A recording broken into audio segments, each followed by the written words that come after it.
Okay, obviously it's a knife. If you can run, you should always be running, okay? But he caught me by surprise. He has crazy forward aggression. He's coming in, I block.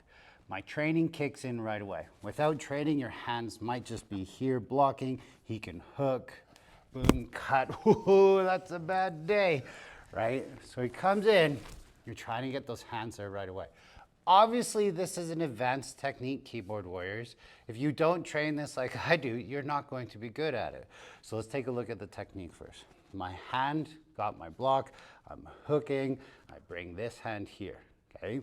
This might be a little bit easier if you're shorter actually, because your arm can find that wrist a little easier. When you're holding onto here, because he's stiff and he has a knife in his hand, when you go to crank down on this, it's forcing his wrist to be compromised. His elbow tries to save him. His shoulder tries to save him. That's what forces the spine to move. Okay, I'm bigger and stronger, so Eric went flying in the demonstration. It may just look like this, where he falls down to the ground. Bring the hand under, peel, look, blade out. Don't just grab the blade, but under stress, you might just grab it. So now let's talk about what we do next. We just start murdering them because they tried to kill you, right? Somebody catches that on film, you might be going to jail for a long time.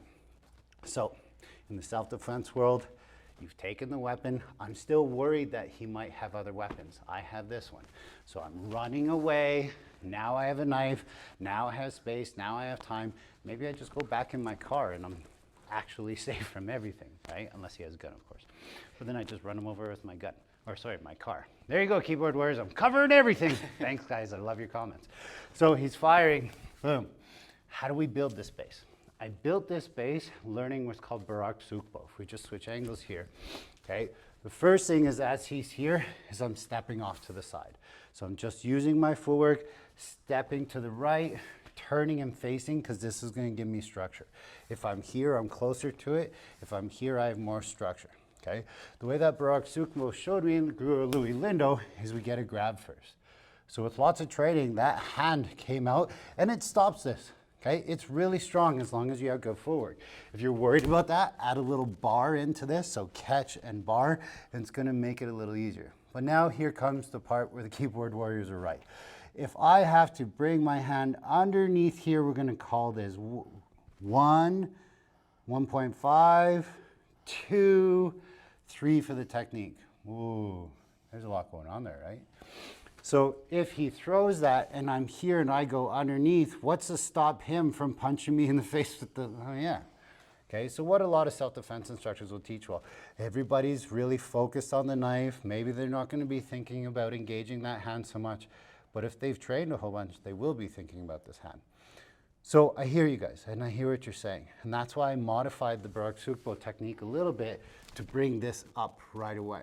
So I'm bypassing this, I'm shooting straight to here, and then I'm cranking on this. Ideally, all in one motion.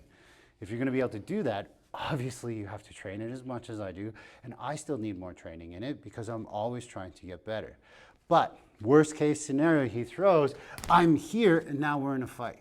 So now he goes to punch, I tuck my head down, we're here, and I have control. Now we're in a whole different kind of situation. So let's zoom in, switch sides please, to what's happening here, the knife on the inside. If you guys have watched my previous videos, there's a free disarm there, but that's not always a guarantee, right? So if I'm here and hitting, boom, I start headbutting, knees to the groin, elbows, there's lots, okay? You're in a knife fight, you're gonna get cut. There's no guarantee. This is just giving you an option. And those Aikido guys out there are like, yes, I told you wrist locks work. Like I always said, time and place. Stay safe out there.